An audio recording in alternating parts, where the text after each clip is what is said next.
Earthquakes, भूकंप झाले, air India सारखा मोठा क्रॅश झाला, ऑपरेशन सिंदूर झालंच. सगळ्यात शुभ आहे मीन राशीसाठी. आम्ही आमच्या आयुष्यात 60पर्यंत एवढा भयंकर वर्ष पाहिलेलं नव्हतं. आपल्या याच्यावर तर आम्ही कधीच लोकांना घाबरवत नाही, पण 25 बद्दल आम्हाला नकारात्मक बोलावं लागलं, कारण ते दिसत होतं समोर. भारतातून ग्रहण दिसतं. मागच्या वेळी आपला हा विषय झाला होता की पहिलं ग्रहण भारतातून दिसत नव्हतं म्हणून आपण सेफ होतो. यावेळी दिसणार आहे. डोनाल्ड ट्रम्प हे यांच्याद्वारे अमेरिका सारख्या देशाचं खूप मोठं नुकसान होणार आहे, हे त्या दिवशी शपथ ग्रहणाच्या वेळच्या पत्रिकेने सांगितलेलं भविष्य झालं. भारत जागतिक महासत्ता बनेल. लगेच बनेल का तर नाही, त्याला 1-1.5 वर्ष अजून आहे, वेळ आहे थोडा, परंतु भारत महासत्ता बनणार आहे. मेष राशीसाठी गुरुदेव हे भाग्येश आहेत आणि लाभेश आहेत, व्ययेश आहेत. म्हणजे भाग्य घडवण्याचं कार्य गुरुदेवांकडे आहे मेष राशीसाठी. तुम्ही म्हणताना तेच लक्षात आलं की दान धर्म करायला दरवेळेला 10,000, 50,000, 1,00,000 रुपये असं नाही पाहिजे असं नसतंच. 500 रुपये सुद्धा आपण दान धर्म करूच शकतो. आणि वैदिक ऍस्ट्रॉलॉजीच्या नात्याने तुम्ही सांगितलं की त्याच्याने त्याचे फायदे पण जबरदस्त प्रचंड असतात. 2025 मध्ये 2 महिने चांगले मिळाले, तसं आपल्याला 2 जून नंतरचा काळ 2026 मध्ये देखील थोडा सौम्य मिळणार आहे.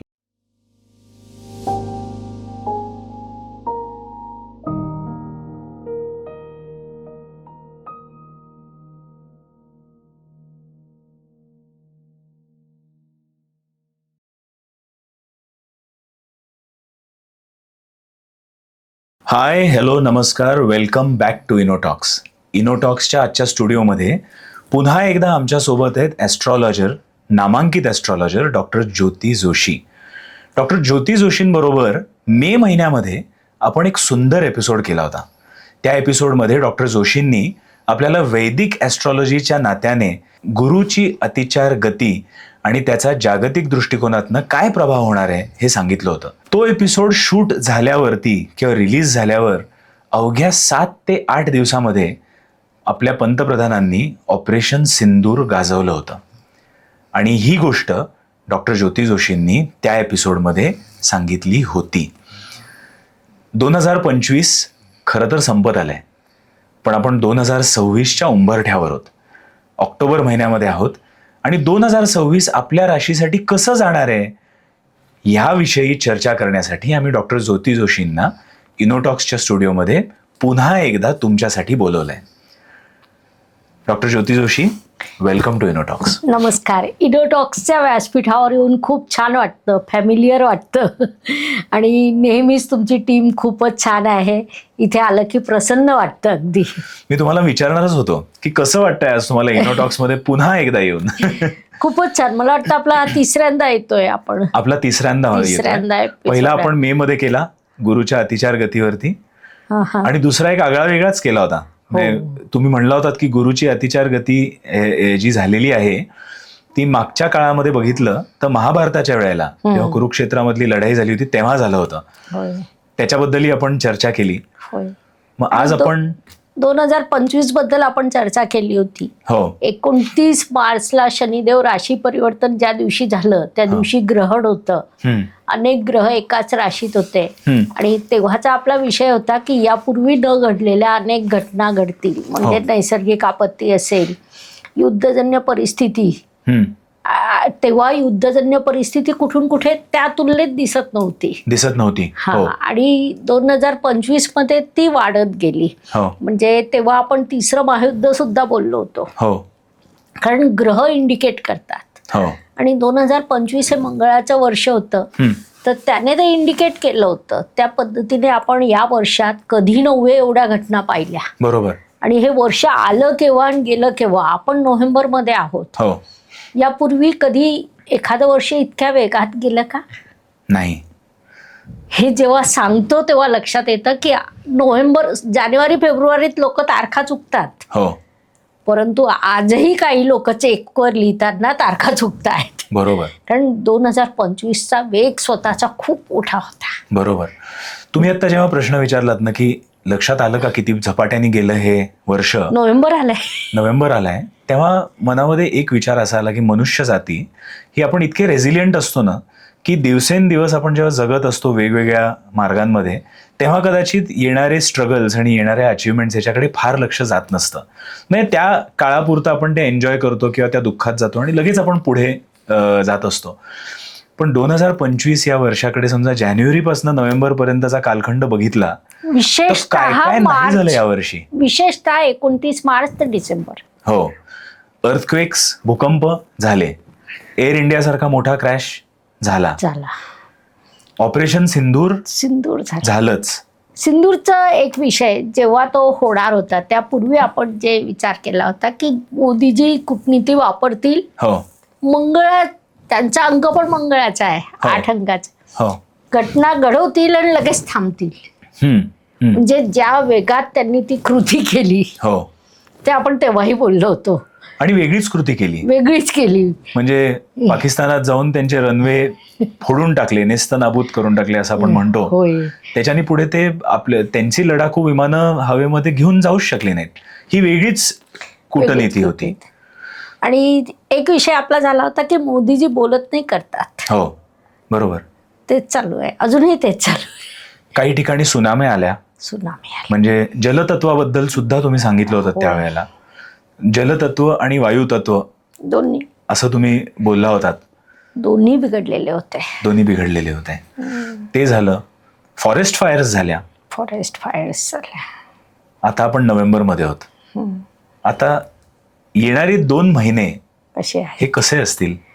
याच्यात एक बरं झालं की आपण जे गुरुदेव म्हणतो की जे आपल्याला संरक्षणासाठी आहे ते या शेवटच्या 2 महिन्यात थोडंसं कठीण काळात एक छत्री घेऊन आले आपल्यासाठी. 18 ऑक्टोबर ते 5 डिसेंबर गुरुदेव आता स्वतःच्या उच्च राशीत गेले. आणि तुम्हाला स्वतःला म्हणजे मागच्या काळात जे एक नैराश्यासारखी भावना जनमानसात होती ती 18 ऑक्टोबर नंतर बदललेली दिसते. प्रश्नाची तीव्रता थोडीशी कमी झाली. ठीक आहे, हा काळ थोडासाच आहे, पण असं वाळवंटात जाताना थोडीशी सावली, तसा हा काळ आहे. 5 डिसेंबर पर्यंत तो आहे. गुरुदेवांच्या अतिचार गतीबद्दल तर तुम्ही बोललाच होतात. म्हणजे की तुम्ही सांगितलं होतं की गुरुदेव हे फार झपाट्याने पुढे चालले आहेत प्रत्येक राशीमधनं. मग आत्ता या 2 महिन्यासाठी असं त्यांच्या अतिचार गतीमध्ये काय फरक झालाय की ज्याच्यामुळे ते तुम्ही म्हणलात तसं छान उपमा दिली? अतिचार गतीत आहेतच, पण स्वतःच्या उच्च राशीत पोहोचले. म्हणजे त्यांना एक नैसर्गिक बळ प्राप्त झालं की गुरुदेव हे नैसर्गिक शुभग्रह आहे. सगळ्या राशींना शुभत्व देत असतात. ते शुभ देण्याचं बळ त्यांचं स्वतःचं वाढलं. पण ते जेव्हा मिथुनेत वायू तत्वात असतात तेव्हा ते निर्बली आहे. आणि कर्केत गेले की ते उच्च झाले आणि ते 18 ऑक्टोबरला कर्क राशीत गेले. मुख्य काय याच्यात झालं की मिथुन राशीत ते होते तोपर्यंत त्यांच्यावर राहू ग्रहाची दृष्टी होती. त्यामुळे त्यांचं बळ तिथे पुन्हा कमी होत होतं. बरोबर. आणि कर्केत गेल्यावर त्यांची दृष्टी शनीवर गेली. बरोबर. त्यामुळे शनी त्यांच्याच राशीत आहे, मीनेत. शनीच्या अशुभ प्रभावात कमी आली, राहूच्या अशुभ प्रभावात कमी आली, गुरुदेवांची शुभ प्रभाव वाढले. पण हा टेम्पररी काळ आहे खूप. हा कधीपर्यंत चालेल बरं काळ? 5 डिसेंबर. म्हणजे अवघे 50 ते 60 दिवस असं म्हणायला हरकत नाही. 18 ऑक्टोबर ते 5 डिसेंबर. ह्या उरलेल्या 2 महिन्यांमध्ये असं काहीतरी सांगा ना की कुठल्या राशींनी अतिशय सावध राहायला हवं आणि कुठल्या राशींसाठी हा काळ अतिशय छान, जेणेकरून ते त्यांच्या सगळ्यात शुभ आहे मीन राशीसाठी. मीन राशीचा राशी स्वामी पंचम्या त्रिकोण स्थानात गेला, त्याने धर्म त्रिकोण पूर्ण केला. अत्यंत सकारात्मक काळ. मीन ही संवेदनशील राशी, त्यामुळे या राशीला हा काळ सगळ्यात शुभ ठरेल. त्यानंतर वृश्चिक राशीसाठी शुभ आहे. वृश्चिक राशीसाठी पंचमेश पंचमाच्या पंचमात गेला, भावात भावम नियमाने प्रबळ झाला, तिथे सुद्धा धर्म त्रिकोण त्याने पूर्ण केलं. कर्क राशीसाठी शुभ आहेच, कारण कर्केत गुरुदेव स्वतः आले. त्या खालोखाल जर विचार केला तर मग मेष सगळ्यात शुभ, मीन, मग वृश्चिक, मग कर्क, या 3 राशींना तर अत्यंत शुभ प्रभाव आले. त्या खालोखाल मग मेषेला आला सिंह राशी आणि धनु राशी. या राशी गुरुच्या या गोचरमुळे शुभ ठरल्या. याशिवाय कन्या राशी, कारण कन्याला 11वा गुरु झाला. 11वा गुरु हा मुळातच शुभ असतो. बर. त्यामुळे कन्या राशी पण लाभदायक ठरली. तर 12 पैकी 7 राशी तर ह्या अत्यंत शुभ प्रभाव झाला यांच्यावर.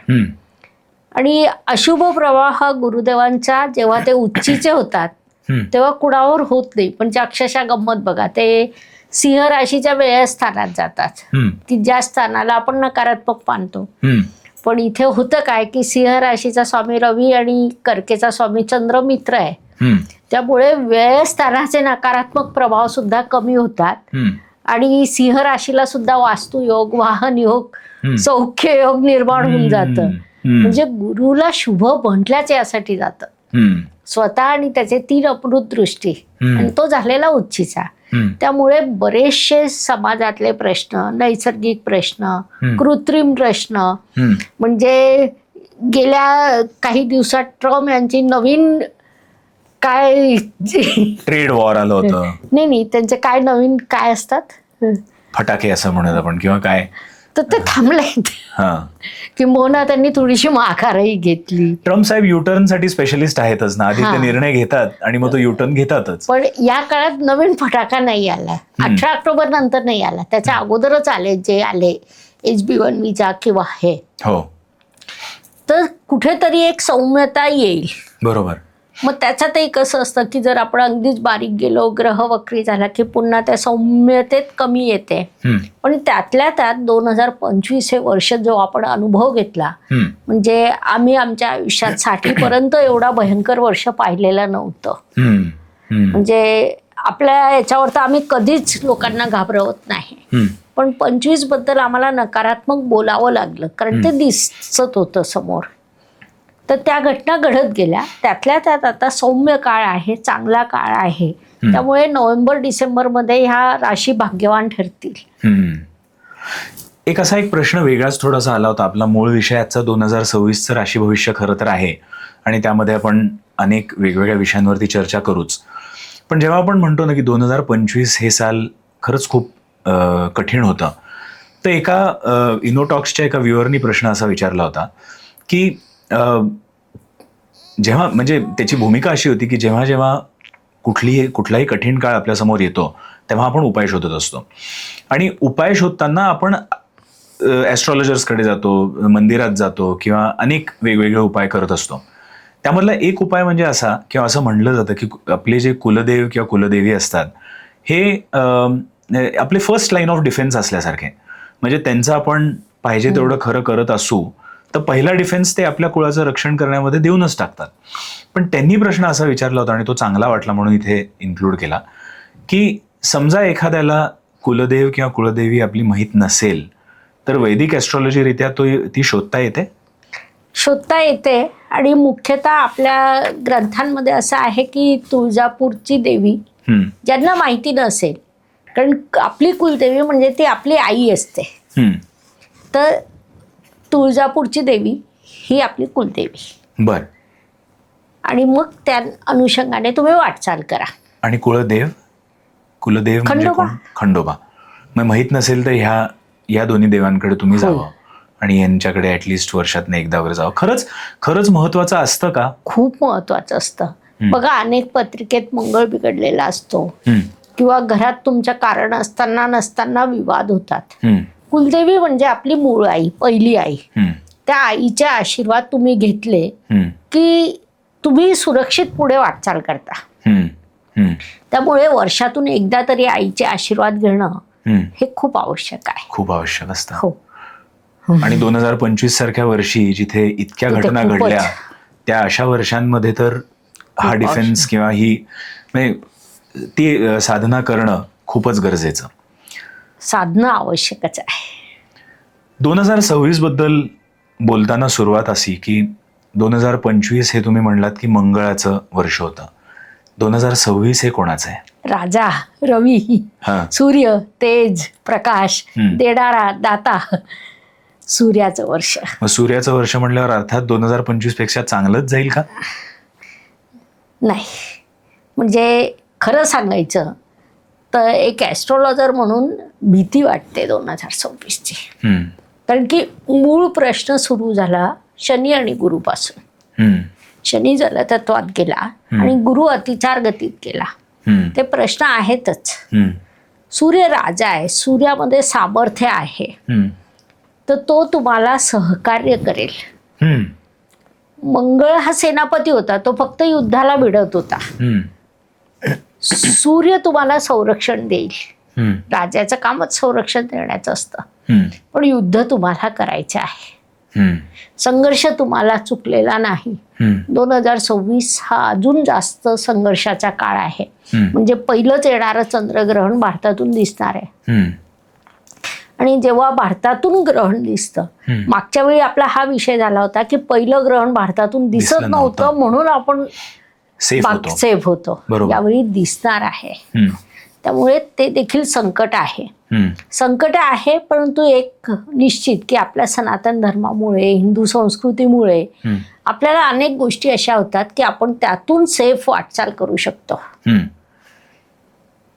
म्हणजे अगदी विषय वेगळा होईल, पण जागतिक मंदी हा जर विषय घेतला आपण, तर मंदीचा तडाखा इतर कोणत्याही देशापेक्षा भारताला कमी बसेल.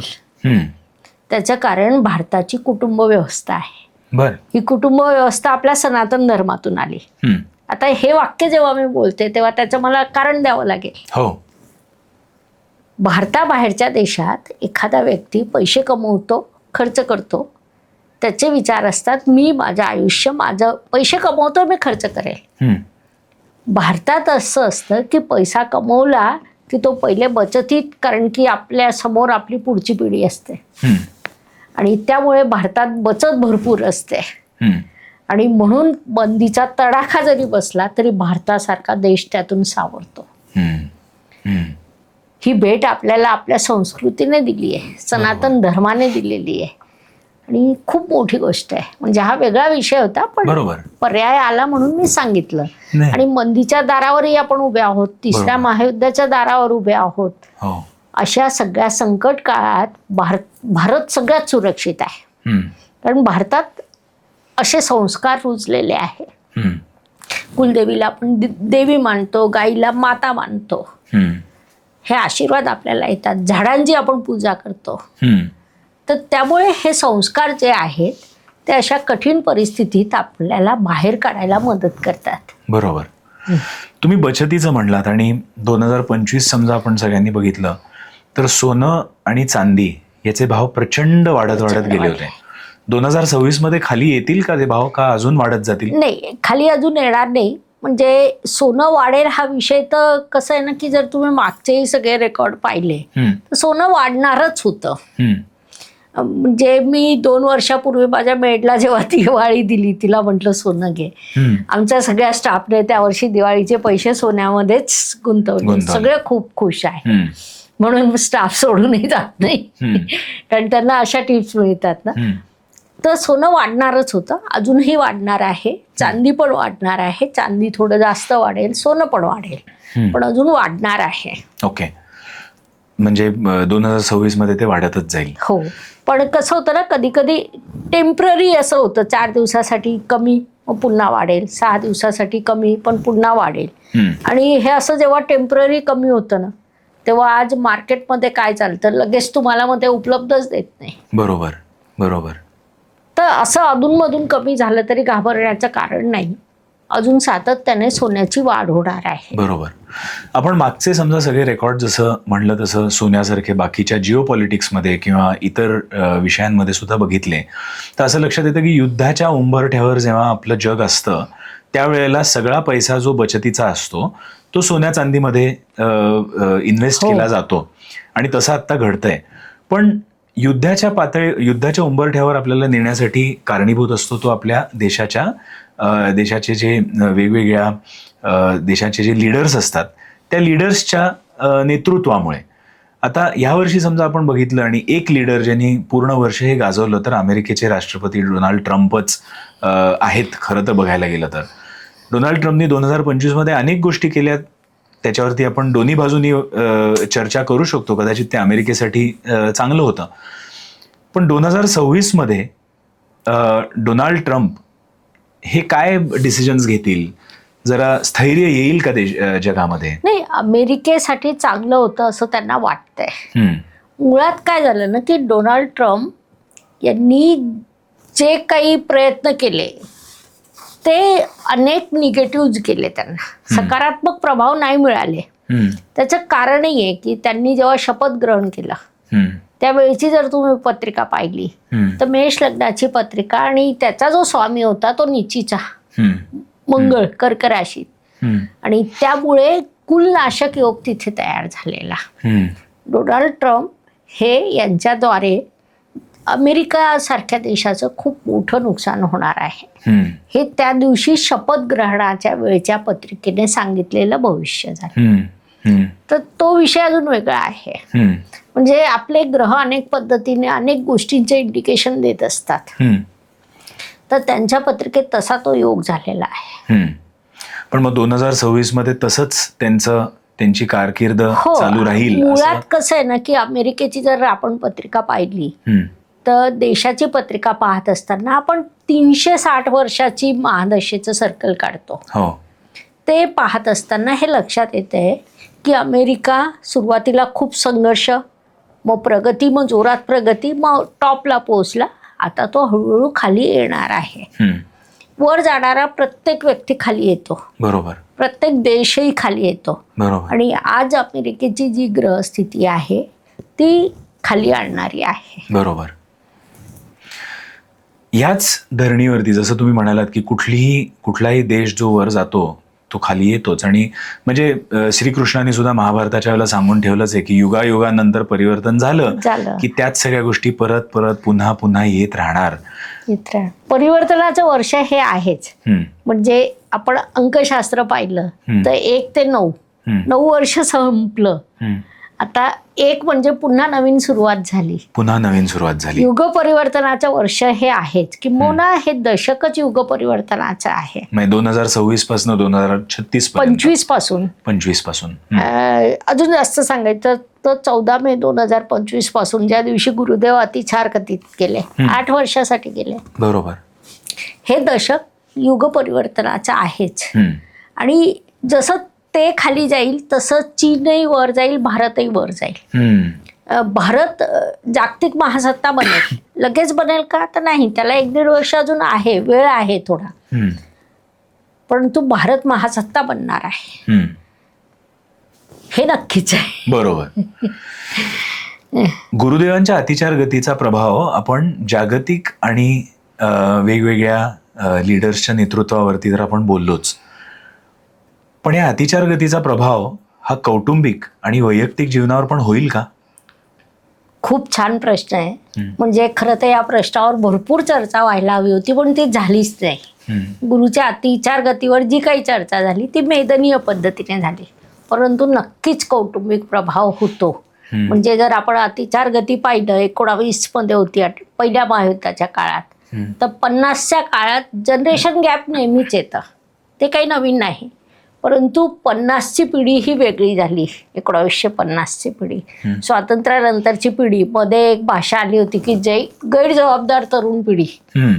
त्याच्यानंतर दुसऱ्या महायुद्धाला गुरुची अतिचार गती आली. 80च्या काळात पुन्हा एकदा पिढी बदलली, बरोबर. आणि आता कसं होतं ना की संस्कार हा मुख्य विभाग गुरुच्या अखत्यारीत येतो. मग हा सगळेच 8 वर्ष वाईट का?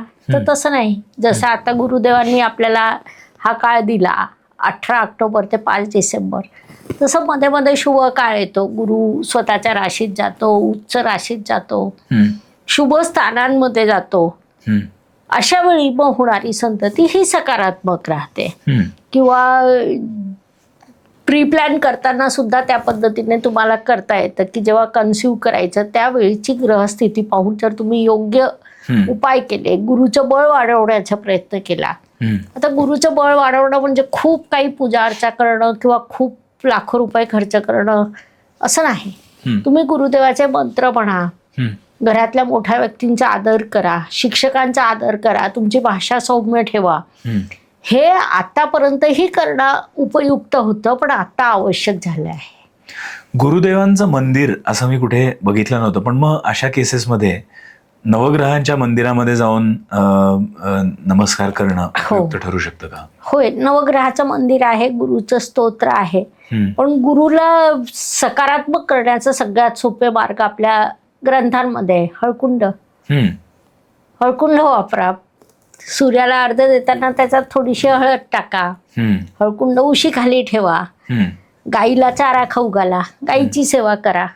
तुमचे जे कोणी शिक्षक असतील त्यांच्या सेवा करा. अगदी गुरुसाठी सकारात्मक करायचं तर एक दिवस बसून आठवा की आपल्या आयुष्यात कोणते कोणते गुरु येऊन गेले. त्यातल्या एखाद्या गुरुला आठवणीने फोन करा की सर किंवा मॅडम, तुम्ही आम्हाला त्या काळात जे शिकवलं त्यामुळे आज आम्ही घडलोय. बरोबर, म्हणजे कृतज्ञता व्यक्त करा. गुरु तुमचा इतका सकारात्मक होईल. अगदी रोज केलं पाहिजे असंही नाही, कधीतरी करा, थोडं तरी करा. मग जेव्हा आता ह्या गुरुच्या अतिचार गतीत गुरुचं बळ कमी आहे तेव्हा आपल्या ह्या साधनेमुळे गुरुचं बळ वाढून मिळतं. आणि मग हे सगळे संततीचा प्रभाव असेल, शिक्षणाचा असेल, विवाहाचा असेल. शिक्षणात काय करायला लागेल, थोडा अभ्यास जास्त करा. कारण मिथुनेत जेव्हा गुरु असतो, आम्ही हेच सांगतो, राशी भविष्यातही सांगतो की मिथुनेत गुरु आहे, थोडा अभ्यास जास्त करा. नेहमीपेक्षा 1 तास जास्त द्या. किंवा त्याच्यात सगळ्यात मोठा धोका काय असतो ना, की अभ्यासात कॉन्सन्ट्रेशन होत नाही. मग इथे तुम्ही अभ्यासाला बसताना गुरुचं मंत्र म्हणा, प्रश्न तुमचा साध्य होतो. काळ कठीण असेल, म्हणजे बघा नॉर्मल काळ असला तर आपण नॉर्मल आयुष्य जगतो. पण जेव्हा आपल्याला माहिती आहे गुरुची अतिचार गती आहे, गुरु या सगळ्या प्रश्नांचा कारकत्व गुरुकडे आहे, मग अशा काळात गुरु संदर्भातले काही उपाय आपण सातत्याने करण्याची डे टू डे स्वतःला सवय लावून घेतली. बरोबर. ओम गुरवे नमः, सूर्याला अर्घ्य, खूप सोप्या गोष्टी आहे. हो.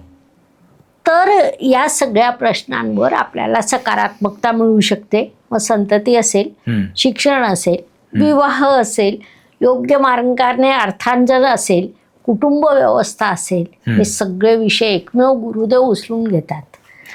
राशींबद्दल बोलायच्या आधी याच्या बाबतीतच अजून एक छोटासा प्रश्न असा येतोय की गुरुदेवांच्या अतिचार गतीमुळे मध्ये गुरु जोरात जात आहेत ते तर आपण बोललोच, पण गुरु संतती कारक आहेत. त्याच्यानंतर शिक्षण आणि करिअर्स बाबतीत सुद्धा ते बरीच मदत करतात. आणि प्रत्येकच म्हणजे आयुष्याच्या प्रत्येक टप्प्यामध्ये आणि पैलूमध्ये कार्य असतं. तर असं होईल का की समजा गुरु जोरात जात आहेत तर यावेळेला या काळामध्ये जी बाळं जन्माला येतील त्यांची सुरुवातीची काही जी वर्ष असतील ती फार झपाट्याने पूर्ण जातील. म्हणजे आपण म्हणतो ना की एखादा धडा शिक्षण घेताना समजा तो नीट वेळ देऊन वाचला नाही तर त्याचं जे आपण आत्मसात करणं गरजेचं असतं ते होतच नाही. आणि तसाच प्रभाव मग प्रत्येक टप्प्यावरती येईल का? कौटुंबिक अवस्थेत किंवा जी बाळं जन्माला येणार आहेत त्यांचे पहिली काही वर्ष खूप खडतर जातील का? किंवा जे शिक्षणामध्ये असतील त्यांचं शिक्षण नीट होणार नाही असं होऊ शकेल का? याच्यात एक लक्षात घ्या की खूप मोठा दुष्प्रभाव नाही होणार. दुष्प्रभाव होईल का? होईल. तो छोटा छोटा असेल. आणि त्या छोट्या छोट्या दुष्प्रभावावर छोटे छोटे उपाय शोधा. म्हणजे एक काहीतरी संतुलन निर्माण होईल. परंतु काळ 8 वर्ष आहे, त्यामुळे आपण असं नाही म्हणू शकत की प्लॅनिंग 8 वर्षाचं नंतर करा. तर प्रभाव होईल, पण त्यातल्या त्यात चांगला काळ निवडा, हा एक उपाय तुमच्याकडे आहे. बरोबर. आणि असे छोटे छोटे उपाय करा. बरोबर. पण गुरुदेव अतिचार गतीत असले तरी त्यांची ही जी वैयक्तिक कारकत्व आहे त्याच्यात ते फारसा नकारात्मक प्रभाव येऊ देणार नाहीत. मग तो केव्हा येईल की जेव्हा ते निर्बली असले, अशुभ स्थानांमध्ये गेले तुमच्या वैयक्तिक पत्रिकेतल्या, तेव्हा हा प्रभाव येऊ शकतो. मग तेवढा काळ तुम्ही अवॉइड करा. मग 2032 पर्यंत कुठली वर्ष, 33 पर्यंत कुठली वर्ष या सगळ्या टप्प्यांच्या दृष्टिकोनातनं अतिशय खडतर? नाही, संपूर्ण वर्ष नाही. कारण अगोदर गुरु एका राशीत 13 महिने राहायचे. आता आपण 2026च पाहिलं तर त्याच्यात एका वर्षात 3 राशींमध्ये राहणार आहेत. बरोबर. त्यामुळे आपण तसं डिवायडेशन नाही करू शकत. आपल्याला त्या त्यावेळी पत्रिका पाहाव्या लागतील, बरोबर. कोणत्या राशीत आहे, कोणत्या स्थानात आहे, आणि मग निर्णय घ्यायला पाहिजे. मग तरी सुद्धा पण आज इनोटॉक्सच्या दर्शकांसाठी तुम्ही 2026 हे साल कसं असेल प्रत्येक राशीसाठी हे सांगू शकाल? नक्कीच. मग सुरुवात करायची मेष. मेष. तत्पूर्वी आपण 2026 बद्दल बोलू की 2026 हे वर्ष मुळातच वेगळं आहे. म्हणजे खूप मोठ्या परिवर्तनाचं वर्ष आहे. जसं मागचं वर्ष हे 2025 हे मंगळाचं वर्ष होतं, 9 अंक येत होता, आणि आता 2026 म्हणजे 2 + 2 4 + 6 10 म्हणजे 1 पासून नवीन सुरुवात होत असते. बरोबर. तर इथे परिवर्तन आलं. नंतर 9 पैकी 8 ग्रह राशी परिवर्तन करणार आहे. म्हणजे ते मोठं परिवर्तन आलं. बरोबर. आणि परिवर्तन न करणारा एकमेव ग्रह म्हणजे शनिदेव. आकाशातले सगळे ग्रह परिवर्तन करतील आणि शनी म्हणेल मी स्थिर आहे, मी तुम्हाला सगळ्या कर्माचे परिणाम देणार आहे. तर हे खूप वेगळं पण 2026चं एक आपण म्हणू शकतो. दुसरं वेगळं पण असं आहे की एका राशीत गुरुदेव नेहमी 13 महिने राहतात, 12 ते 13 महिने. 2026 जर पाहिलं तर ते 3 राशीतून प्रवास करणार आहे, मिथुन, कर्क आणि सिंह. मेष राशीच्या दृष्टीने जेव्हा आपण विचार करतो तर मेषेच्या तृतीय, चतुर्थ आणि पंचम स्थानातून त्यांचा प्रवास होईल. मेष राशीसाठी गुरुदेव हे भाग्येश आहेत आणि लाभेश आहेत, व्ययेश आहेत. म्हणजे भाग्य घडवण्याचं कार्य गुरुदेवांकडे आहे मेष राशीसाठी. आणि व्ययस्थानाचे देखील ते स्वामी आहे. व्ययस्थान हे मोक्ष, अध्यात्म, हॉस्पिटल्स या सगळ्या गोष्टी दाखवतं. त्या सगळ्यांवर मेष राशीच्या बाबत प्रभाव होईल. मेष म्हणजे मुळात धडाडी असलेली रास. एखादी रास विचार करते तोपर्यंत मेष रास कृती करून मोकळी होते. धडाडी, अग्रेसिव्ह, सेनापतीची रास, निसर्ग कुंडलीत येणारी प्रथम रास म्हणजे मेष रास.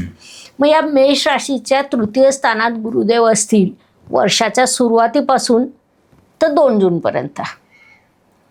व तृतीय स्थानातले गुरुदेव त्यांना प्रभाव देतील भाग्याचं, व्ययस्थानाचं. आणि गुरुदेव त्यांचं संसारिक आयुष्यात सकारात्मकता निर्माण करणं, भाग्य समृद्ध करणं आणि लाभ प्राप्त करून देणं हे कार्य करतील वर्षाच्या सुरुवातीपासून तर 2 जूनपर्यंत. 2 जूनला गुरुदेव राशी परिवर्तन करून चतुर्थ स्थानात जातील मेष राशीच्या. तिथून ते त्यांचं आयुष्य सकारात्मक करतील, कर्म सकारात्मक करतील, व्यवसाय सकारात्मक करतील, अनेक प्रवास होतील, अनेक ठिकाणी दान होईल, धार्मिक कार्य मेष जातक अचानक करायला लागतील. 2 जून ते 31 ऑक्टोबर. 31 ऑक्टोबरला मेषेच्या पंचम स्थानात गुरुदेव जातील आणि अजून जास्त शुभ होतील. कारण तेव्हा भाग्येश भाग्याच्या भाग्यात, म्हणजे भाग्य अतिशय प्रबळ झालेलं असेल. तर तो जो काळ आहे 31 ऑक्टोबर पासून डिसेंबर एंड पर्यंत गुरुदेव राहतील सिंह राशीत. तर 2 महिने मेष राशीला अत्यंत सकारात्मक जाईल. धर्म त्रिकोण पूर्ण होईल, व्यक्तिमत्व सकारात्मक होईल, आध्यात्मिक विचार समृद्ध होतील.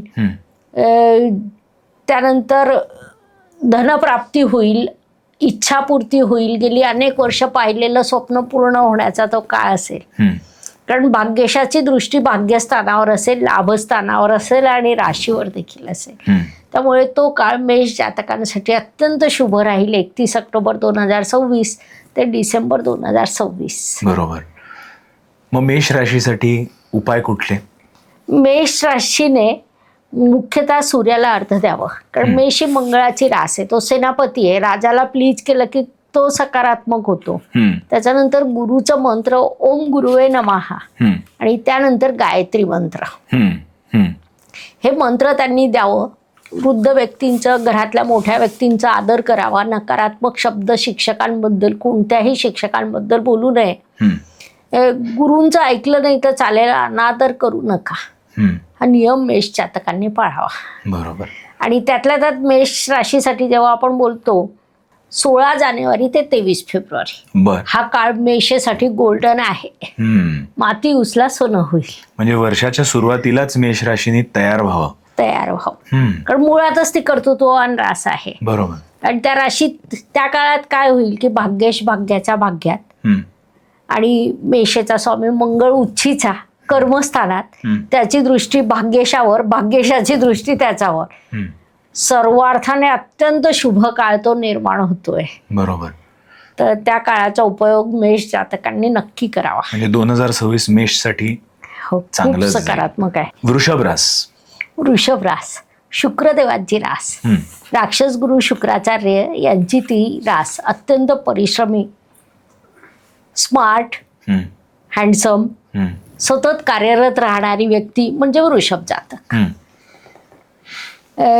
एका ठिकाणी बैल शेत नांगरत असतो, ऋषी बसलेले असतात, ते दिवसभर पाहतात, दिवसभर बैल शेत नांगरतोय आणि संध्याकाळी जाऊन विश्रांती घेतोय.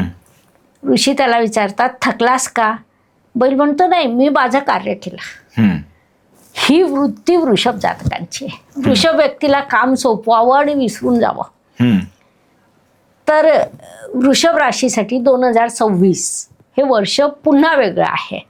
होतं कसं ना की वृषभ राशीला राजयोगकारक ग्रह कोणता, तर तो शनिदेव. आणि शनिदेव वर्षभर स्थिर राहणार आहे वृषभ राशीच्या लाभस्थानात. त्यामुळे वृषभ राशीसाठी ते वर्ष खूप छान आहे. आता गुरुदेवांचा प्रवास कसा होईल, तर वर्षाच्या सुरुवातीला मिथुन राशीत गुरुदेव असतील, म्हणजे वृषभ राशीच्या धनस्थानात असेल. वर्षाच्या सुरुवातीपासून 2 जून पर्यंत गुरुदेव अर्थत्रिकोण पूर्ण करतील. बरोबर. नंतर 2 जूनला ते जातील तृतीय स्थानात, परिश्रम स्थानात. तिथून त्यांची दृष्टी पडेल सप्तम स्थानावर, भाग्यस्थानावर आणि लाभस्थानावर. पुन्हा सकारात्मकता मिळेल. आणि 31 ऑक्टोबरला गुरुदेव जातील वृषभ राशीच्या चतुर्थ स्थानात, की जी अत्यंत सकारात्मक बाब ठरेल. सिंह राशीत ते जातील आणि चतुर्थ स्थान मुळातच गुरुदेवांना आवडतं. कर्म प्रबळ होतील, प्रवास होतील, आयुष्य समृद्ध होईल, अचानक धनलाभ होईल, कौटुंबिक प्रॉपर्टी मिळण्याचे योग निर्माण होतील. असे अनेक शुभ प्रभाव गुरुदेवांच्या तिन्ही प्रवासातून वृषभ राशीला प्राप्त होईल. बरोबर. वृषभ राशीसाठी काय उपाय 2026 मध्ये, म्हणजे इतकं सुंदर वर्ष जाणारच आहे. वृषभ राशीने यावर्षी मुंग्यांना साखर खाऊ घालावी. त्याचे अत्यंत सकारात्मक प्रभाव प्राप्त होतील. घरात प्यायच्या पाण्याच्या माठाजवळ दिवा लावा. ओके. खूप सकारात्मक राहील, कारण मुळातच ग्रह वृषभ राशीला सकारात्मक आहेत आणि त्यातून त्यांना अजून समृद्धी मिळेल. प्यायच्या पाण्याच्या ठिकाणाच्या जवळ दिवा का लावावा, त्याचं काय कारण असतं? जलतत्व हे कोणत्याही गोष्टीचा प्रभाव हा माणसावर सगळ्यात जास्त होत असेल तर तो पाण्यातून होतो. पाण्याला मंत्रोच्चार केलं की पाणी अमृत बनतं. आपण आचमन करतो, म्हणजे आचमन हा उपाय मी कर्क राशीसाठी सांगणारच आहे, की मोना सगळ्याच राशी करू शकतात. तर आचमन जे करतो तर पाण्यातून जे शरीरात जातं ते खूप सकारात्मक असतं. आणि दिवा हा अग्नितत्व, अग्नितत्व आणि जलतत्व दोन्ही सकारात्मक तिथून होतात. आणि त्यासाठी दिवसातून 1 दिवा सकाळी लावा किंवा संध्याकाळी लावा, प्यायच्या पाण्याजवळ ठेवा. त्याच्यात तुम्हाला घरातील टोटल वातावरण बदललेलं जाणवेल. असाच एक उपाय तुम्ही एकदा मागे सांगितला होता, जसं दिवा लावून सकारात्मकता वाढते तसं मिठाच्या पाण्याने फरशी समजा पुसली तर त्याच्याने नकारात्मकता जाते. होय, नकारात्मकता नक्की जाते. मिठात ते सामर्थ्य असतं. काही गोष्टी इतक्या सोप्या आहेत ना, म्हणजे वास्तुशास्त्रातल्या आहेत. त्यात मीठ, लवंग आणि कापूर या ज्या 3 वस्तू आहेत त्या अत्यंत महत्वाच्या ठरतात. म्हणजे वास्तूची जर आम्हाला नकारात्मकता काढायची असेल, नजर काढायची असेल, तर आम्ही या 3 वस्तूचा वापर सगळ्यात जास्त करतो. त्याशिवाय वास्तूचे असे सोपे उपाय असतात, जसं मोरपीस, त्याच्यानंतर कापूर योग्य वेळी लावणं घरात, ऊद लावण्याची प्रथा होती, रांगोळी काढणं हा वास्तूच्या दृष्टीने प्रचंड मोठा उपाय आहे. ती आपली संस्कृतीच होती, पण आपण विसरत चाललोय. बरोबर. तर हे सगळे उपाय खूप प्रभावी आहेत. बरोबर. म्हणजे हे उपाय जे तुम्ही सांगताय हे सगळेच करू सुद्धा शकतात आणि सगळे करू शकतात किंवा तुमच्या हौशेने. आता वृषभ राशीला सतत आवड आहे, रांगोळी ही त्यांचं कला हा त्यांच्या आवडीचा विषय असतोच. थोडंसं एखाद्या गोष्टीचा मानसिक तणाव आला, रांगोळी घेऊन बसा, एक छोटीशी रांगोळी काढा, खूप मोठी काढण्याची गरज नाहीये. बरोबर. तुम्हाला सकारात्मकता वाटेल. बरोबर. तर हा उपाय वृषभ राशीसाठी उपयुक्त आहेच. आता पुढची राशी मिथुन. मिथुनेसाठी कसं आहे वर्ष? मिथुनेसाठी खूप छान वर्ष आहे, कारण वर्षाच्या सुरुवातीला पहिल्या दिवसापासून गुरुदेव त्यांच्या राशीत असतील. गुरुदेव जेव्हा राशीत असतात तेव्हा 1000 दोष घालवण्याचं सामर्थ्य त्याच्यात असतं. कारण मुख्य परिवर्तन मध्ये आपण हे पाहतोय की गुरुदेव वर्षाच्या सुरुवातीला राशीत असतील, मग धनस्थानात जातील आणि मग तृतीय स्थानात जातील. त्यामुळे गुरुदेवांकडनं त्यांना खूप सकारात्मकता प्राप्त होईल. विशेष बाब म्हणजे शनिदेव जे त्यांच्या कर्मस्थानात आहे, या वर्षी होणारं राहू आणि केतूचं परिवर्तनही आपण पाहतो. तर ते होईल 5 डिसेंबर 2026ला. बरं. मंगळ जेव्हा उच्चीचा होईल मकर राशीत, तेव्हा मिथुन राशीत थोडी चिडचिड वाढेल, राग वाढेल. तेव्हा त्यांना स्वतःला नियंत्रित करावं लागेल. तर असे शुभ अशुभ दोन्ही प्रभाव आहेत. परंतु गुरुदेव एवढे एकमेव समर्थ असतात की ते त्यांच्या राशीत बसल्यामुळे त्यांचे व्यक्तिमत्व, शिक्षण, संतती, प्रणय, विवाह, वैवाहिक सौख्य, विवाह झालेल्या जातकातलं ना सौख्य आणि भाग्य, या सगळ्या गोष्टी 2 जूनपर्यंत गुरुदेव त्यांना सकारात्मकरित्या देतील. 2 जूनला जेव्हा धनस्थानात जातील तर अर्थत्रिकोण पूर्ण करतील. तिथून त्यांची दृष्टी 6ष्ठ स्थानावर असेल, दशम स्थानावर असेल आणि त्याच वेळी अनेक ग्रहांवर देखील असेल. बरोबर. कारण की गुरुदेव जेव्हा धनस्थानात जातील कर्क राशीत, तेव्हा त्यांची दृष्टी शनिदेवांवर पडणार आहे, मंगळावर पडणार आहे. त्यामुळे त्याचे शुभ प्रभाव प्राप्त होतील. बरोबर. आणि मधला एक काळ पुन्हा असा येईल की जेव्हा गुरु कर्क राशीत असेल, मंगळ देखील कर्क राशीत पोहोचेल आणि तिथे नीचभंग राजयोग तयार होईल की जो मिथुन राशीच्या धनस्थानात होईल.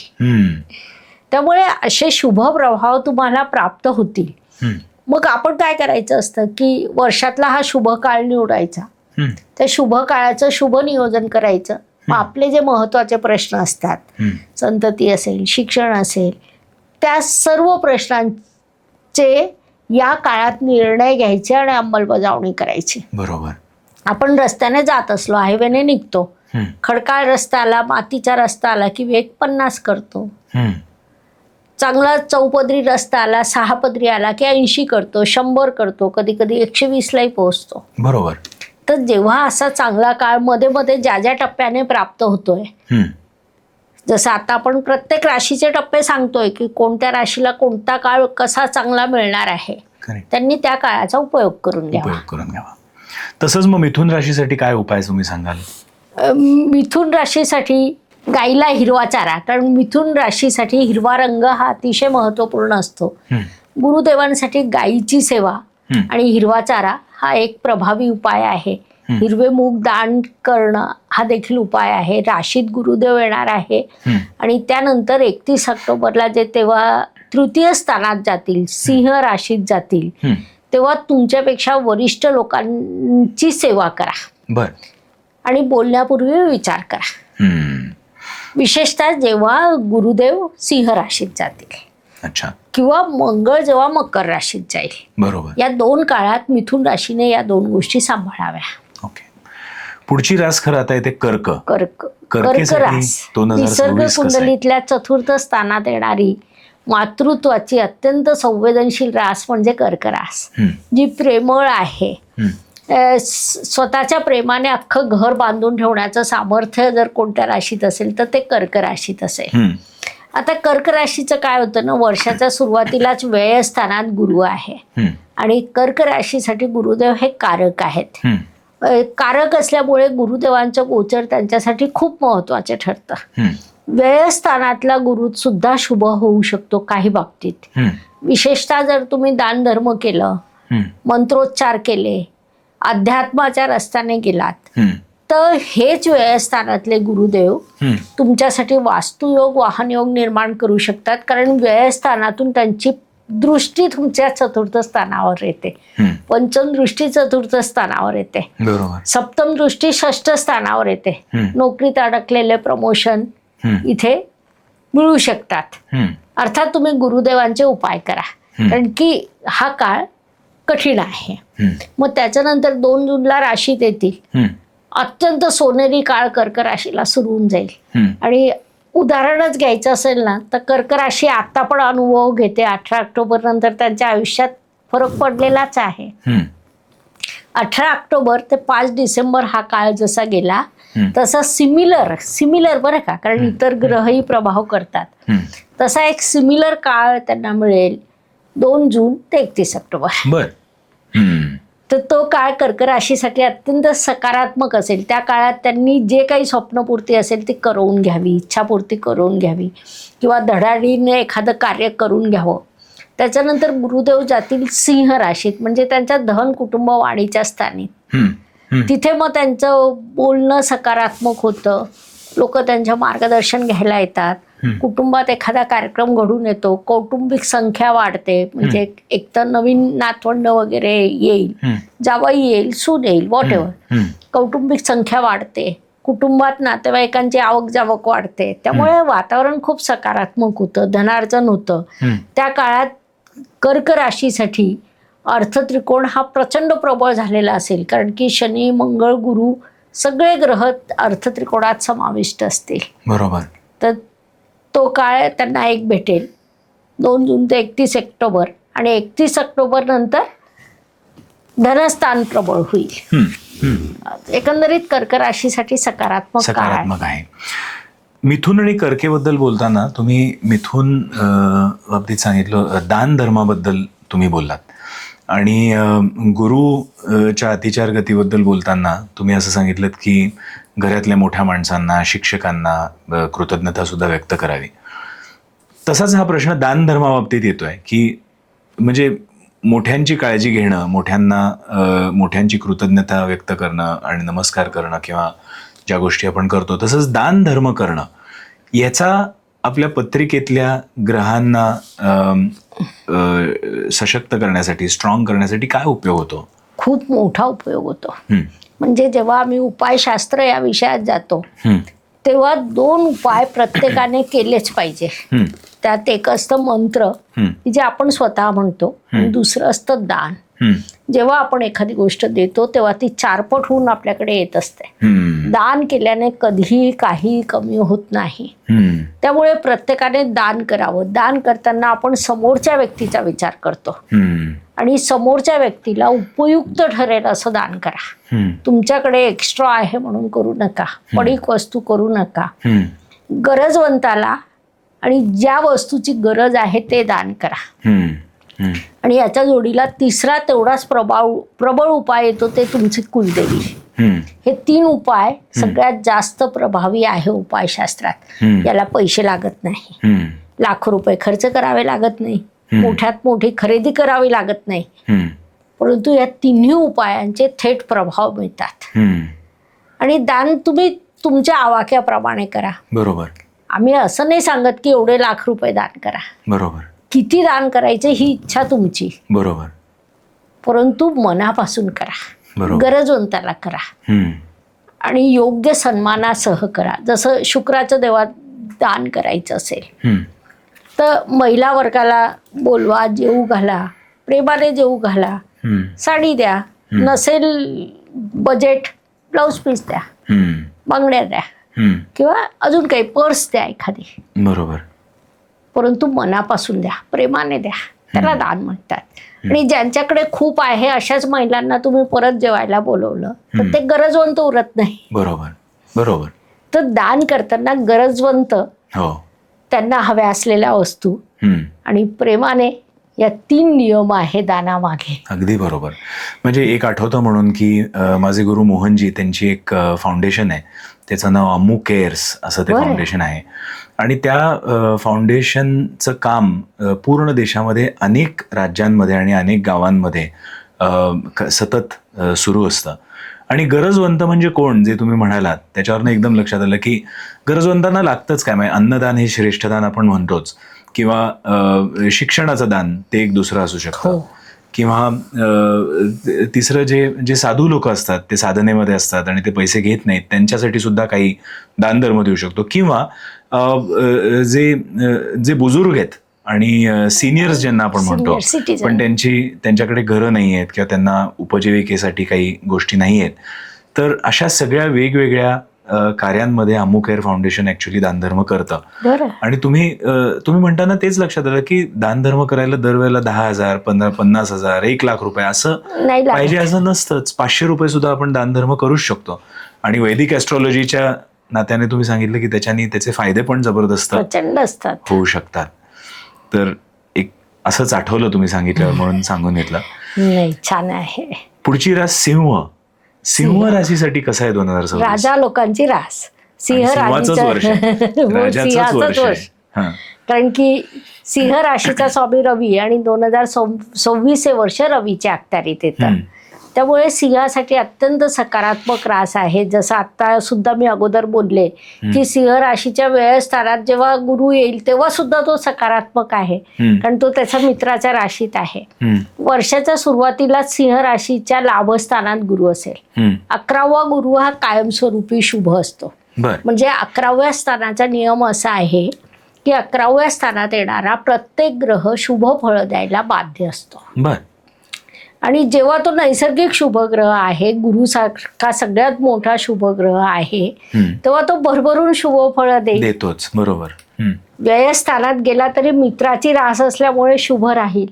आणि 31 ऑक्टोबरला गुरुदेव राशीत आला म्हणजे शुभ फळांचा बडीमार होईल, प्रचंड शुभ फळ मिळतील. याशिवाय मंगळ जेव्हा उच्चीचा होईल तेव्हा सिंह राशीला लाभदायक ठरेल. कारण की मंगळ उच्चीचा होईल म्हणजे सिंह राशीच्या 6ष्ठ स्थानात उच्चीचा होईल, जे उपचय स्थान असल्यामुळे मंगळाला आवडतं. तिथून त्याची दृष्टी पडेल भाग्यस्थानावर, मंगळाच्या व्ययस्थानावर, सिंहेच्या व्ययस्थानावर आणि सिंह राशीवर. त्यामुळे मंगळ देखील सकारात्मक होईल. आणि शनिदेव पण सकारात्मक होतील जेव्हा गुरु स्थिर जरी असले तरी गुरु जेव्हा कर्केत जाईल तेव्हा त्यांची दृष्टी अष्टमातल्या शनीवर पडेल. म्हणजे अष्टमातला शनी जो डहिया निर्माण करत होता तो त्याची नैसर्गिक नकारात्मकता तिथे कमी होते. नकारात्मकता कमी झाली म्हणजे शुभ प्रभाव झाला. बरोबर. एकंदरीत सिंह राशीसाठी उत्तम कालखंड आहे.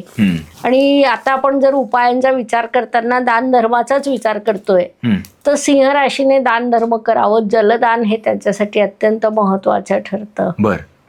तर त्या कारण सिंहेच्या व्ययात जलतत्वाची रास येते. व्ययस्थानात येणारी रास, तिथे येणारे ग्रह यांच्याशी संबंधित दान हे सकारात्मक ठरतात. किंवा मग गरजवंतांना औषध दान जर त्यांनी केली योग्य ठिकाणी हॉस्पिटल्समध्ये जाऊन, बरोबर, तर त्यांच्यासाठी उपयुक्त ठरेल. ओके. हा उपाय त्यांनी करावा. पुढची रास कन्येसाठी कसं आहे 2026? खूपच छान आहे. कसं होतं ना की वैयक्तिक जेव्हा आपण त्या राशीचा विचार करतो तेव्हा त्या राशीच्या कोणत्या स्थानातून ग्रह प्रवास करणार आहे. तर कन्या राशीसाठी मुळात शनिदेव कारक आहेत की जे कन्या राशीच्या 7म स्थानातून प्रवास करून संपूर्ण वर्षभर तिथेच राहणार आहेत. त्यामुळे शनिदेवांचे शुभ प्रभाव त्यांना आहे.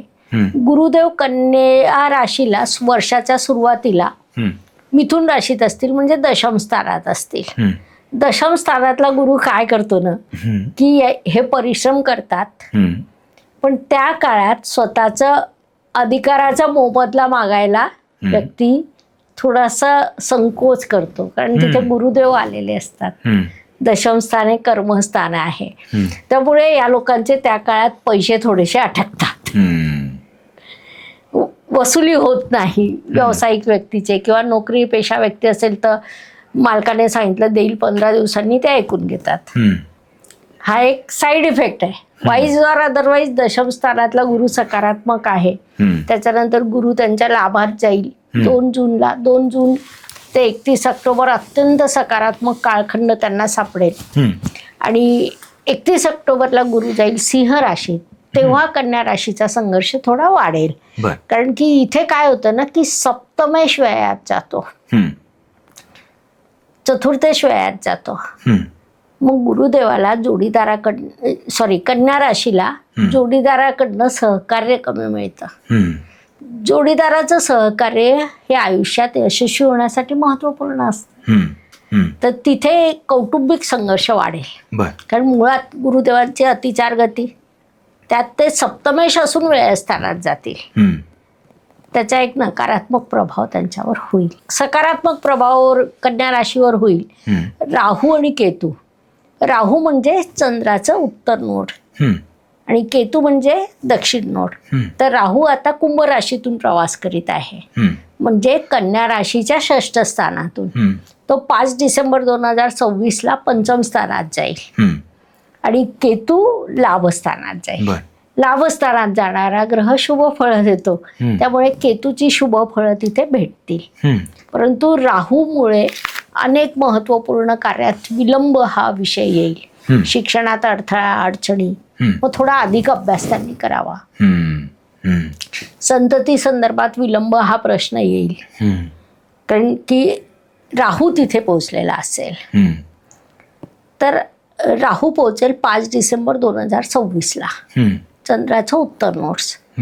तेव्हा हा त्रास त्यांना होणार आहे, असा त्रास त्यांना होणार आहे. वाईज ऑर अदरवाईज कन्या रास ही अत्यंत नियोजनबद्ध कार्य करणारी, शिस्तबद्ध रास, सगळ्यांशी प्रेमाने बोलून कार्य साधून घेणं.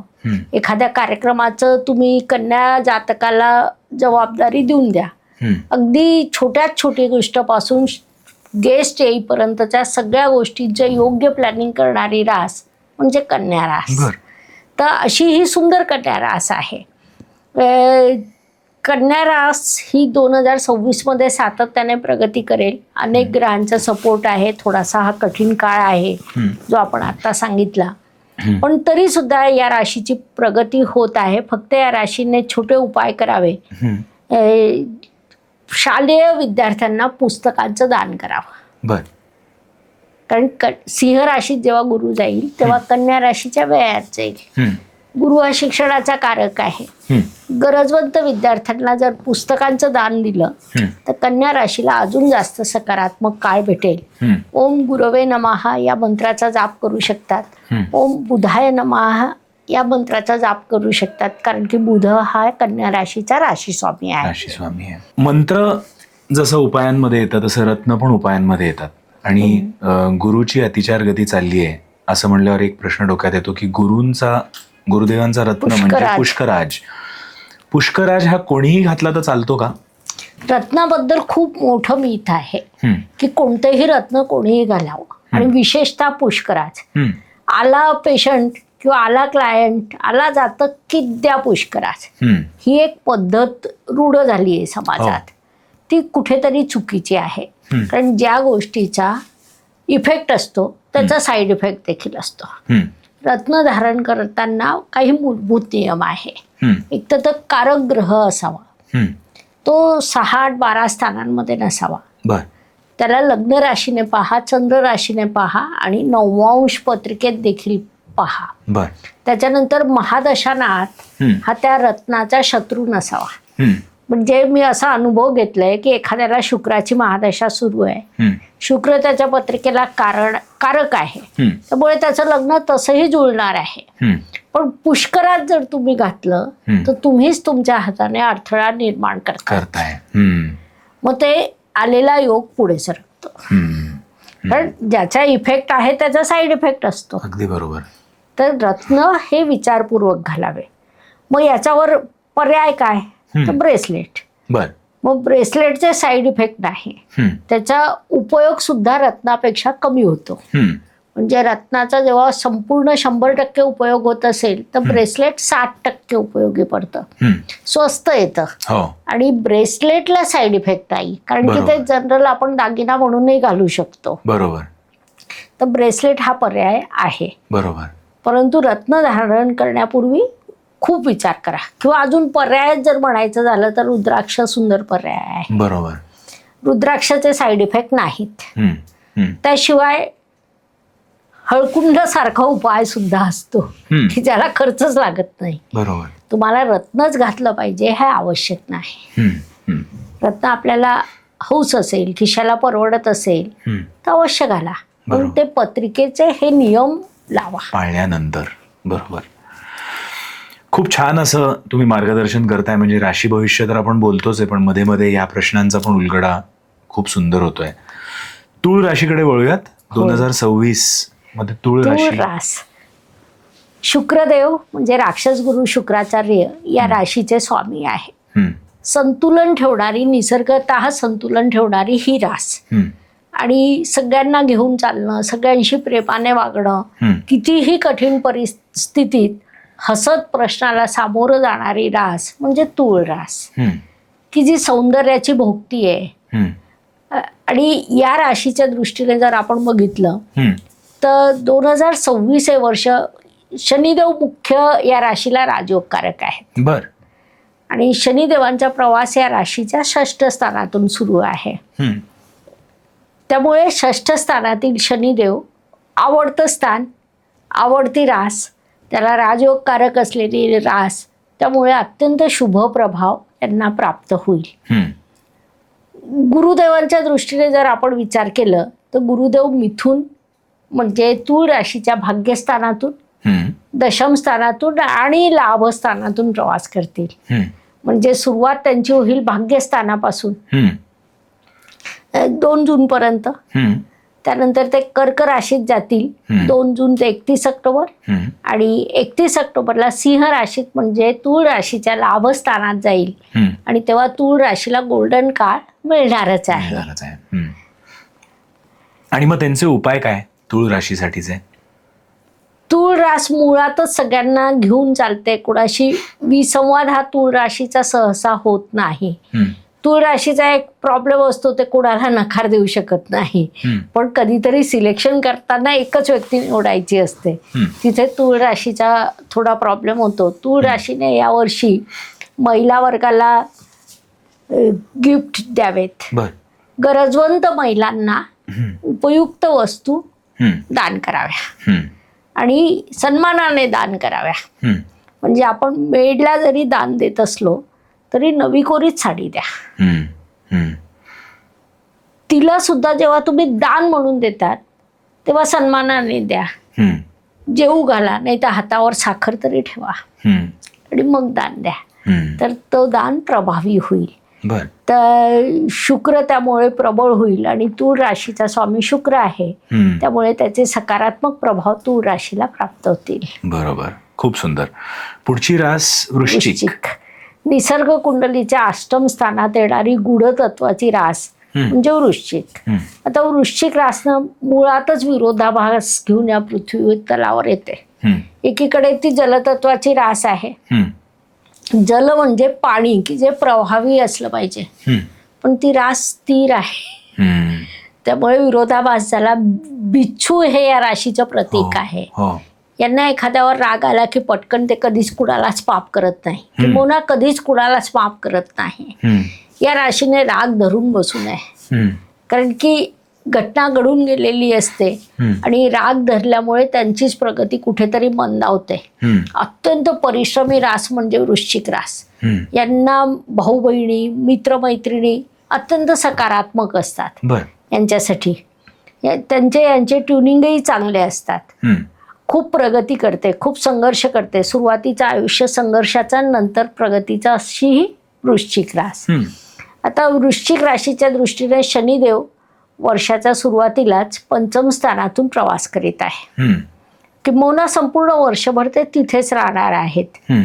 वृश्चिक राशीचा स्वामी मंगळ 3य स्थानात उच्चीचा होईल. तो काळ जानेवारी फेब्रुवारीचा अत्यंत सुखद वृश्चिक राशीसाठी कर्तृत्वाचा राहील. हम्म. कारण 3य स्थान हा मंगळाला आवडणारं स्थान. तिथून त्याची दृष्टी 6ष्ठ स्थान म्हणजे पुन्हा उपचय स्थानावर जाईल, हम्म, भाग्यस्थानावर जाईल आणि दशम या कर्मस्थानावर जाईल. हम्म. त्यामुळे हा सगळा प्रवास वृश्चिक राशीला सकारात्मक आहे. बरोबर. फक्त वर्षाच्या सुरुवातीला गुरुदेव जेव्हा मिथुन राशीत असतील तेव्हा अडथळे, अडचणी, संघर्ष गुरुदेवांच्या गोचरमुळे राहील. बर.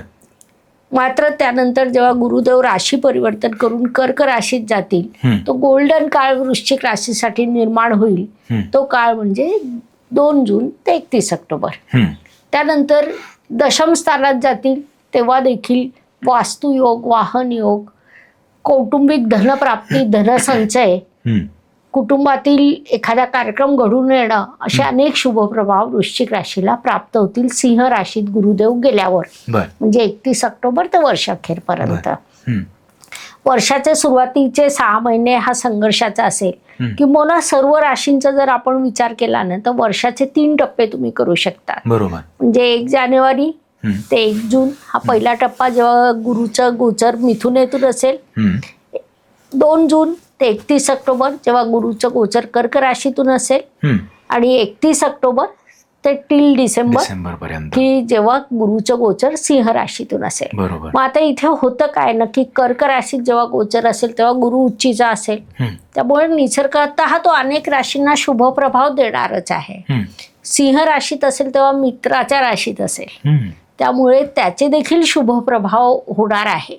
तर 2026 मध्ये जेव्हा आपण संघर्षाचं वर्ष म्हणून पाहतो तेव्हा जसं 2025 मध्ये 2 महिने चांगले मिळाले तसं आपल्याला 2 जून नंतरचा काळ 2026 मध्ये देखील थोडा सौम्य मिळणार आहे. की जी सकारात्मकता सगळ्या राशींना प्राप्त होईल. ओके. वृश्चिक राशींनी खास करून धार्मिक स्थळावर किंवा कुलदेवीला जावं.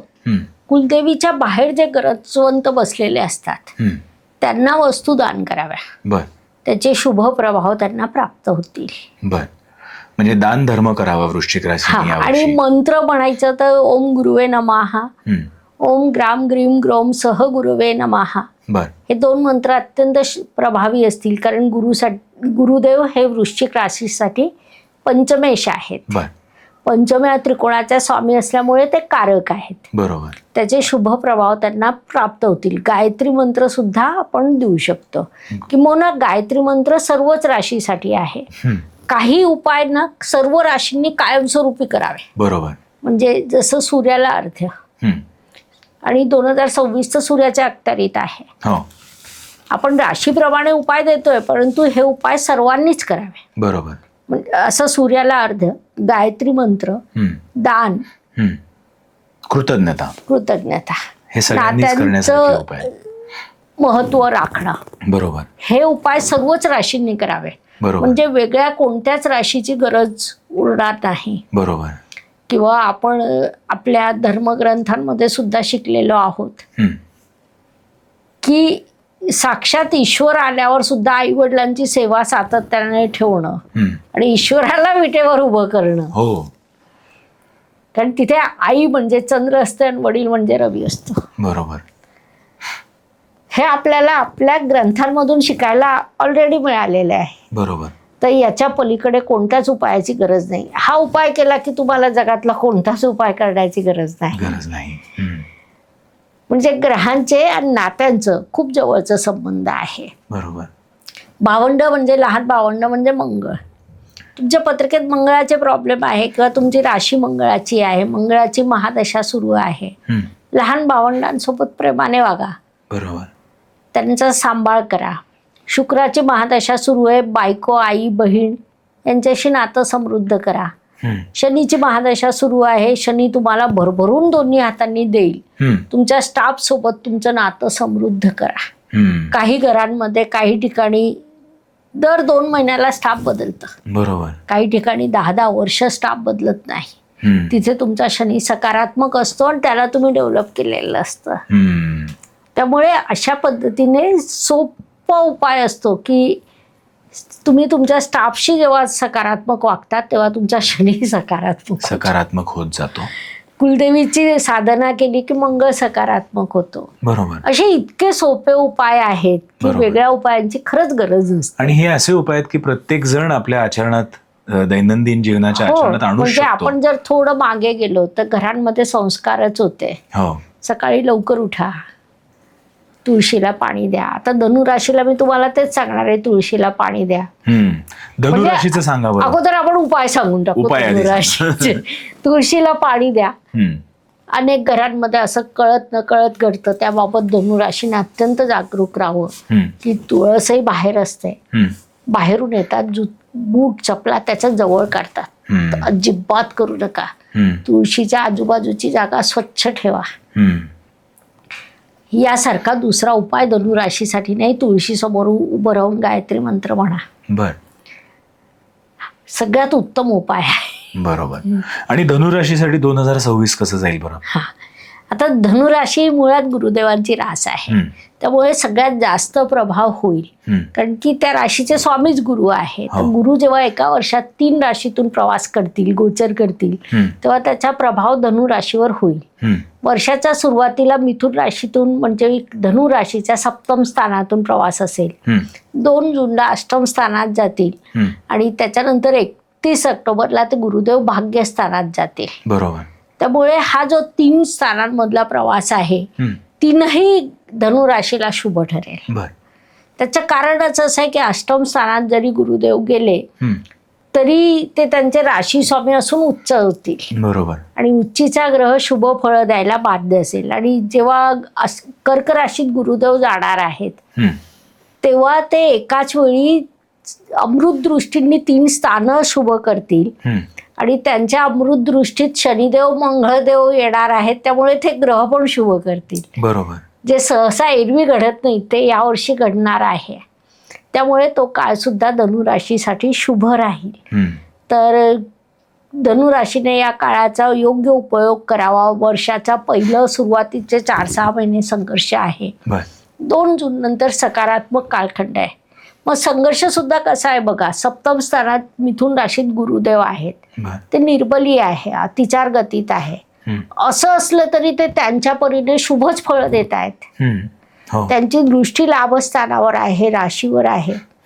लाभ प्राप्त होईल, व्यक्तिमत्व सकारात्मक होईल, अनेक प्रवास होतील, प्रवासात थोडा खर्च वाढेल, नुकसान होण्याची शक्यता आहे.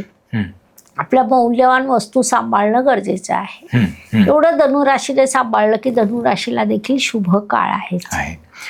नातेसंबंधी म्हणलं आणि गुरुची अतिचार गती हे समजा ध्यानात आणलं तर आपण मागच्या एपिसोडमध्ये कदाचित बोललो होतो की कोविडच्या वेळेला सुद्धा गुरुची अतिचार गतीच होती. होय. आणि गुरुची अतिचार गती जेव्हा कोविडच्या वेळेला होती त्यावेळेला अनेक नाती तुटली कोविडमुळे, किंवा नातेसंबंधींमध्ये खटके उडाले. म्हणजे नवरा बायकोचं नातं असो किंवा सासू सासऱ्यांचं नातं असो किंवा अशी वेगवेगळी नाती किंवा भावा बहिणीतलं नातं असो. तर गुरुच्या अतिचार गतीमुळे नातेसंबंधांवरती 2026च्या दृष्टिकोनातनं असे काही प्रभाव दिसत आहेत? होय.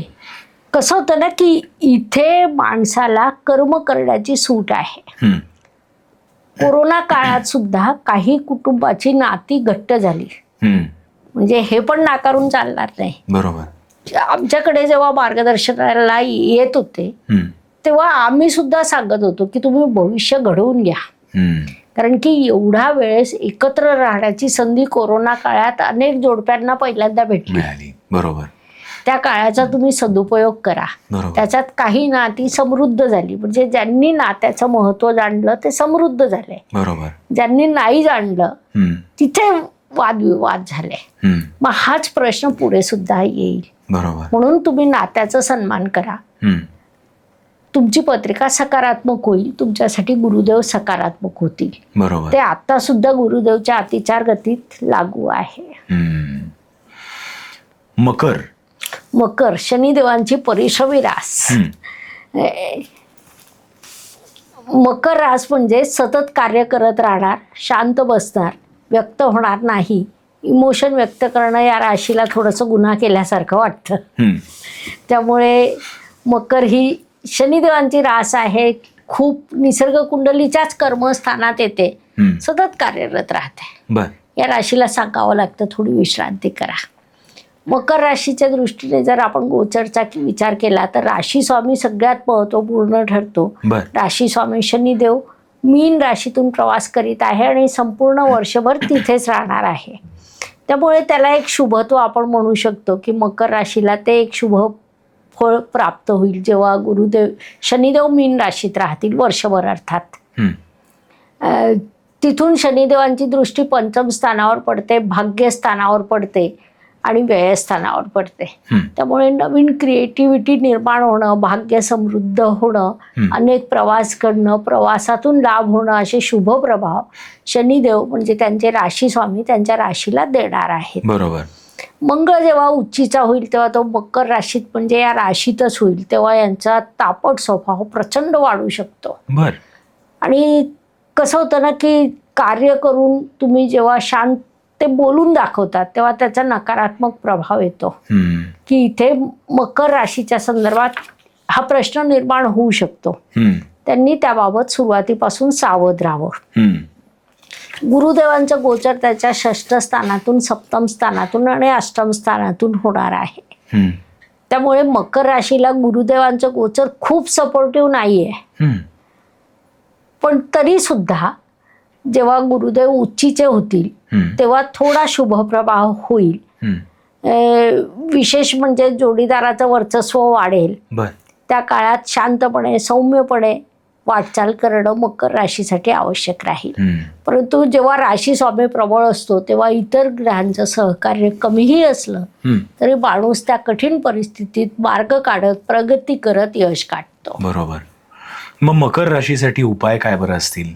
मकर राशी शनिदेवांची रास आहे. त्यामुळे त्यांनी वृद्ध व्यक्तींचं, अंध अपंग व्यक्तींना सहकार्य करणं, मदत करणं, होईल तसं त्यांना दान करणं गरजवंतांना, हा उपाय सगळ्यात उत्तम आहे. किंवा त्यांच्यासाठी सकारात्मक काही करता आलं किंवा ज्ञान दान करणं सुद्धा उपयुक्त राहील मकर राशीसाठी. कारण गुरुदेव या काळात फारसं सहकार्य करत नाही.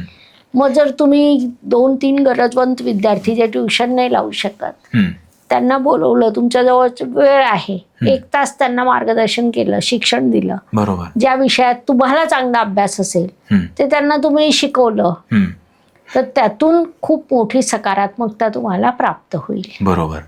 हा पण उपाय खरं सगळ्यांनी करण्यासारखाच आहे ना. म्हणजे आणि मंत्र म्हणाल आपल्याकडे जे जास्ती आहे आणि जे आपण शिकवू शकतो ते विद्यादान समजा केलं तर विद्यादान सुद्धा अन्नदानासारखं कदाचित श्रेष्ठ दानच. आणि ज्ञान दिल्याने वाढतं. ज्ञान दिल्याने वाढतं, कमी नक्कीच होत नाही. आणि मंत्र ओम शनैश्चराय नमः, बर, नीलांजन समाभासम रविपुत्रम यमाग्रजम छाया मार्तंड संभूतम तम नमामि शनैश्वरम. हा मंत्र मकर आणि कुंभ दोन्ही राशीसाठी आहे. बरं.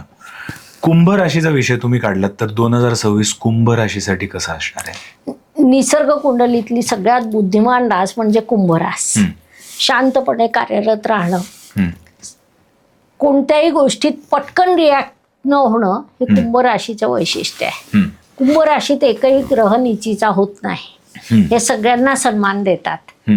आणि त्यामुळे ही रास सतत सातत्याने प्रगती करत राहते. स्वतः आनंदाने जगायचं, शांतपणे जगायचं, इतरांना जगू द्यायचं, ही यांची नैसर्गिक पॉलिसीच आहे. त्यामुळे कुंभ ही सकारात्मक रास आहे. आणि 2026 म्हटलं तर यांचा जो राशी स्वामी आहे 7.5चा, हा त्यांना शेवटचा टप्पा आहे.